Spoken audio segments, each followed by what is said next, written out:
I never post on these types of forums. Forgive me if my writing's a little flowery. I consider myself a grounded, rational person, not a Parawatch user. Despite this, my life has always worked against my mind in every possible way. I grew up in New Jersey, gated community full of privilege and money, old and new. Every one of these communities has one thing in common: an academic and social parental dick measuring contest that indirectly pits unknowing children against one another for the purpose of one-upsmanship. Everyone tried every sport until they found one that they were reasonably decent at. Playdates were organized in an attempt to gain clout with those higher in the food chain. Friendships were forcibly broken and certain households banned for arbitrary and nonsensical reasons. Sending your kid to a public school was out of the question, no matter the age. I went to Higher Minds Elementary. Pick related. See that mural? You know exactly who runs this place. It was an artsy, alternative school for gifted children. The kind that promotes free-range learning and experimental teaching practices. There were at least 3 of these schools in the neighborhood I was aware of, but Higher Minds was my home. The school was good to me. I didn't have friends, but when you're 7, you don't notice, or even care.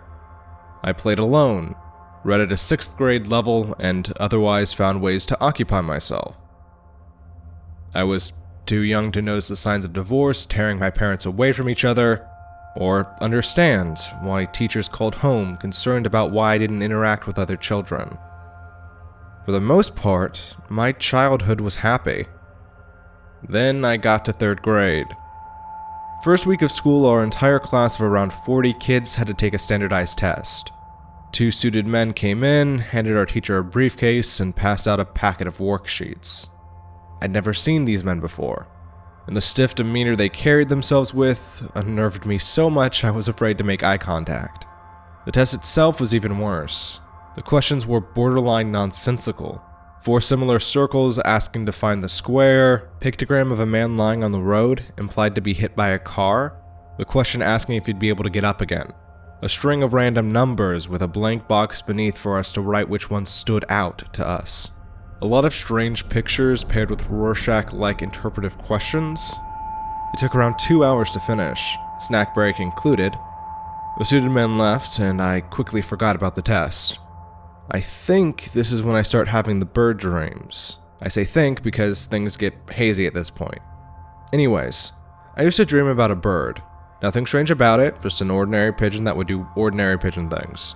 The setting I'd be observing it from would always be different. My backyard, my grandmother's house, my school, whatever. Then the bird would fall to the ground, appearing to have been injured in a horrible way. Sometimes its neck would be crooked at an angle, sometimes its stomach would be spilled out in front of me. I'd reach out my hands, caressing the small creature. The bird began to heal itself, repairing its injuries as I stroked its body. Fully rejuvenated, it would fly off, and I would wake up. I had these dreams once a week, if not more. One day after I finished lunch, my teacher, Mr. B, pulled me aside. We went to the principal's office where 5 other children from class were gathered.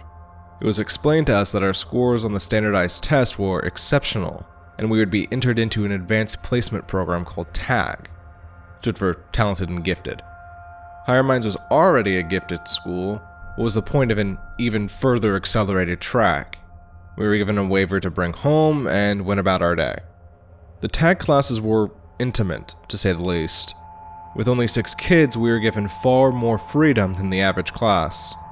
We watched movies, played instruments, and had discussions that lasted hours on a variety of topics. It was the kind of environment a classroom should ideally foster. Miss P, our sole teacher, ran a gauntlet of advanced curriculum standards.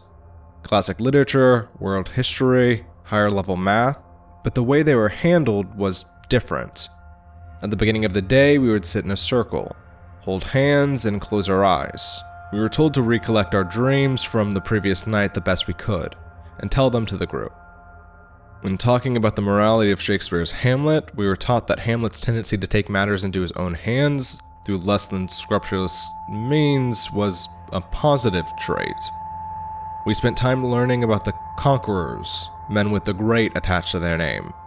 We were told to embody their attributes, their drive to succeed, and take their life into their own hands. We were given secondary nicknames that supposedly establish a connection to a certain historical figure or entity. I was Apollo, undoubtedly because of the dreams I detailed during our meditations. We studied religions, and certain aspects were treated as fact. Miracles, angels, and jinn were explicitly expressed to us as things that exist, but under different terminology. Most of what we dealt with circled back to discussions about powers higher than us. The eccentricities were a lot to take in for a kid, but I learned more in that class than any other period of my life. Fridays were our free day. That's when we had extended recess, threw class parties, and watched films. Well, at least in the second half of the day. The festivities were a reward for pushing through the first. On Fridays, we were given a variety of performance tests in the health room. One of the suited men who administered the standardized test would come in and set up something that looked like a polygraph machine. We were given an eye exam that involved wearing a headset and reading extract symbols and letters. The characters were superimposed over outdoor environments, cities, and world monuments. Next, we were given a hearing test. We were told to make out words from an incredibly high frequency. When I would remove the headphones, I would completely forget how the noise sounded. Finally, we had to confront something that we referred to as mop head. On the first Friday, after we completed our initial round of tests, Miss P brought the class to the basement of the school. The lights were out, save for a candle placed in the middle of a lengthy hallway. At the end was a blue door, most likely leading to a storage room. I remember exactly what Miss P said. Monsters are real. One by one, you're going to enter that door and face one. She left us to our own devices, and told us to visualize what the supposed creature behind the door looked like. For the next 30 minutes, we had concocted a story about a ghost of a school janitor, whose soul was now bound to a mop. A silly story, but lighting, mood, and an impressionable mind is an effective combination for horror. It got the job done, at least for me. While we were giggling and pretending to hide our fear, Miss P returned, and told us to proceed. The brave facade fell, and the first of our group entered the door. She closed it, and we waited. 10 minutes later, P urged another child to enter, and then another. Eventually, it was my turn. With tears in my eyes, I opened the blue door and I blacked out. I remember a pitch-black room, the feeling of metal restraints, brief flashes of insects crawling across my body, and a repeating, flashing symbol. I remember a level of dread and adrenaline I've never felt before. I remember waking up in Miss P's arms with a headache and being told I did well. I remember how quickly I brushed off the experience with cookies and cake. I remember how this happened every Friday, and I cannot forget. It wasn't until much, much later that I had realized how incredibly wrong the tag program was. I'd almost forgotten about the blue door, and what ordeal happened behind it. That was the nature of the trauma, easy to forget and bury. It bothered me enough that I began visiting a therapist last year, one who specialized in memory. Well, that wasn't the only reason I went into therapy, but unearthing those memories became a primary interest for both of us. We've made strides the past couple of months using a relatively new recollection practice, and I began putting more and more pieces together. What follows is a rough generalization of what may have happened. I would enter the room and quickly found myself thrown into a chair. Some sort of restraints were used to keep me there. A suited man tells me that I'm going to be fine, and that I have to watch the screen. A projector turns on. Whatever is on the screen is horrible. Insects crawling, distorted faces, noises so loud, I'm assuming they were just in my head. Tears. It doesn't end, a flashing symbol every few seconds, fractals, roadkill, the symbol again. Awful things. My mother watering our garden, a house fire, the symbol, a suited man walks near the screen. He has the symbol on his face. He has the symbol for a face. Safety. I feel a needle on my shoulder draw blood.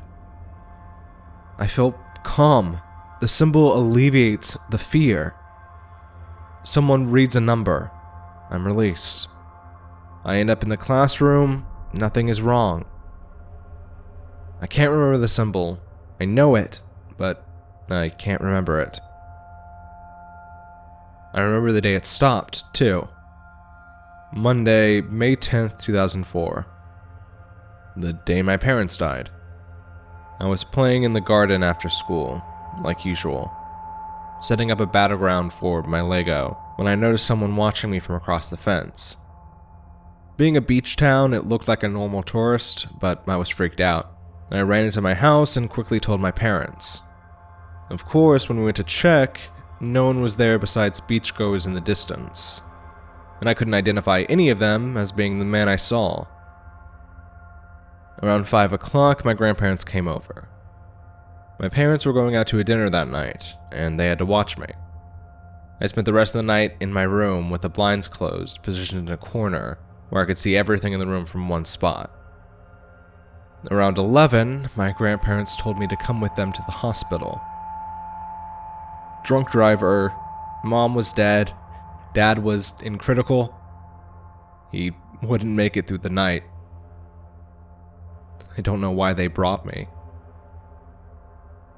I stayed in the waiting room with my grandfather, crying into his chest. Things get hazy. I'm told to wait by myself while my grandfather sees my father. Nothing feels real. A hospital worker lures me into a separate room. A dark room with a single lamp hovering over a dissection tray.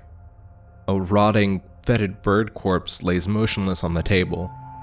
The worker gestures to me as if I know what I'm supposed to do. I comply. I have nothing left, so I comply. Mucus and tears sit on my face as I place my hands over the animal. Nothing. I'm urged to continue, like I've done before. Nothing. I continue to cry. The worker shines the light in my eye and I see the symbol. I still can't do it. I don't know how much longer this went on, but I'm told to wash my hands and to leave. I never said anything to Grandpa. Within days, I was living with my grandparents. I left higher minds. They preferred public schools, a change of setting to clear my head. Sometimes I wonder what would have happened if I'd stayed. I never had a bird dream again, and the terror I faced at the school was quickly overshadowed and forgotten by the wound of losing the two people closest to me. It's never fully healed, but it's definitely gotten better. Still, I never really found my footing. I have a whole slew of health problems. I work retail to keep myself busy, and I spend most of my free time taking care of my grandmother. It's the least I can do. I tried researching higher minds, gate programs, everything. I've come up with nothing. I've never told anyone besides my therapist, and any attempts to reconnect with my tag classmates have failed. It's like they disappeared completely. No social media, no public records, nothing. That's all 5 of them. I have their names if anyone's interested. Last week, I had a major breakthrough with my therapist.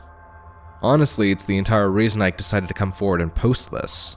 I've broken the barrier between my memory and the symbol. I spent hours trying to draw it, and I've landed on something that got a reaction from me. It's not exact, but it's there. A warm, calm reaction. I stare at it, completely transfixed, and I wonder, what does this symbol mean? And why was I conditioned to feel safe around it? Nice ARG. Gifted education threads are overplayed at this point. Is our no sleep down or something?